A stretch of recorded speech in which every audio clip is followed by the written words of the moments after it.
नमस्कार देशवासियों, सौरभ और मुस्कान को फांसी होने जा रही है। बहुत सारे लोग सुन रहे होंगे और यह पहले सोच रहे होंगे कि यह सौरभ और मुस्कान कौन है। तो पहले क्लियर कर दूं दोनों चीजें आप सभी को कि अभी कुछ दिन पहले मेरठ में एक पत्नी जिसका नाम मुस्कान था, उसने अपने प्रेमी साहिल के साथ मिलकर अपने पति सौरभ की हत्या कर दी और 15 टुकड़े कर दिए। उस केस में मुस्कान यानी पत्नी पर प्रेमी यानी साहिल को फांसी होने जा रही है, जिसका देश ही नहीं विदेशों से भी लोग इंतजार कर रहे थे। बेसब्री से वो दिन आ गया है, लेकिन ये फांसी की तारीख कब होगी और यह फांसी की डेट और समय क्या है वो आप सबको क्लियर करने से पहले मैं आपको कुछ पक्ष समझा दे रहा हूँ, जिससे कि आपको सबका सब क्लियर हो जाए। हिंदुस्तान में आज़ादी से लेकर यानी कि 15 अगस्त 1947 से लेकर भारत में अब तक 1414 मतलब 1414 लोगों को फांसी की सजा सुनाई गई है, लेकिन इनमें से केवल फांसी 57 लोगों को हुई है, यानी 57 लोगों को हुई है। और स्वतंत्र भारत की पहली फांसी नाथूराम गोडसे को हुई थी और आखिरी फांसी मार्च 2020 में दिल्ली सामूहिक जघन्य अपराध आपने सुना होगा, उसके 4 दोषी थे, उनको हुई थी। नाम से कोई मतलब नहीं है, इसमें शायद अक्षय पवन और भी है, नाम आपको मालूम होगा। उन चारों को हुई थी, यानी 20 मार्च 2020 को आखिरी फांसी हुई और पहली फांसी 1957 को हुई और अब 20 मार्च 2020 के बाद अब अगली फांसी होने जा रही है। किसको? मुस्कान और साहिल को। लेकिन आपको डेट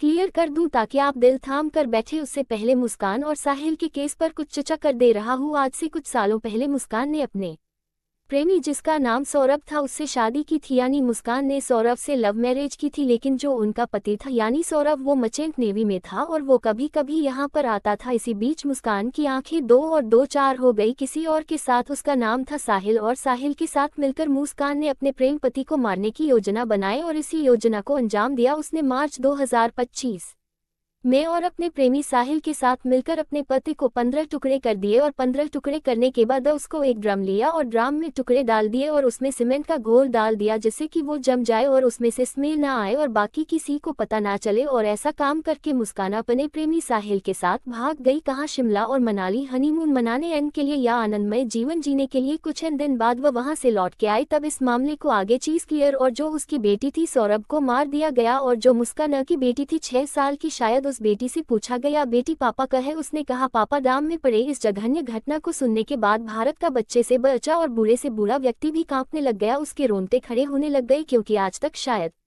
उन्होंने ऐसे जघन्य अपराध के बारे में सोचा भी नहीं था जो हुआ। तो अब पूरा देश उम्मीद कर रहा था कि मुस्कान को फांसी कब होगी, साहिल को फांसी कब होगी, तो वो डेट आपको क्लियर करने जा रहा। पहली बात तो मुस्कान को जो फांसी की सजा हो रही है वो डिस्ट्रिक्ट कोर्ट से होगी या रट कोर्ट से होगी। उसके बाद अब भारत में जब फांसी की सजा हो जाती है तो बिना हाई कोर्ट के फैसले पर जजमेंट आने की फांसी नहीं हो सकती। मतलब डिस्ट्रिक्ट कोर्ट ने अगर फांसी की सजा सुना दी तो हाई कोर्ट जब तक उसे अप्रूव नहीं करेगा तब तक फांसी नहीं होगी, यानी मुस्कान को फांसी डिस्ट्रिक्ट कोर्ट यानी मेरठ कोर्ट के आदेश से नहीं होगी। उसके बाद इलाहाबाद हाई कोर्ट इस पर परमिशन देगा तब होगी। और फिर भी मुस्कान और साहिल के पास विकल्प होगा कि वो सर्वोच्च अदालत यानी कि भारत के सुप्रीम कोर्ट में अपील कर सकते हैं। अब आप सोचिए, डिस्ट्रिक्ट कोर्ट में अभी भारत में तारीख पर तारीख तारीख पर तारीख तारीख पर तारीख चलेगी। सनी देओल ने पहले बताया था, फिर उसके बाद उस मुस्कान इसकी अपील इलाहाबाद हाई कोर्ट में करेगी, वहां भी इसकी तारीख चलेगी कम से कम 40-50 तारीख। फिर उसके बाद सुप्रीम कोर्ट में इसकी तारीख पर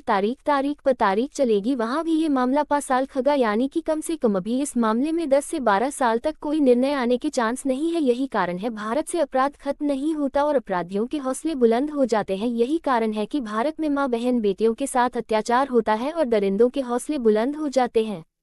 क्योंकि सोचो 1947 से आज तक केवल 57 केस में फांसी हुई है, तो इसका मतलब क्या आज तक 57 दरिंदों ने ही लड़कियों के साथ अत्याचार किया है?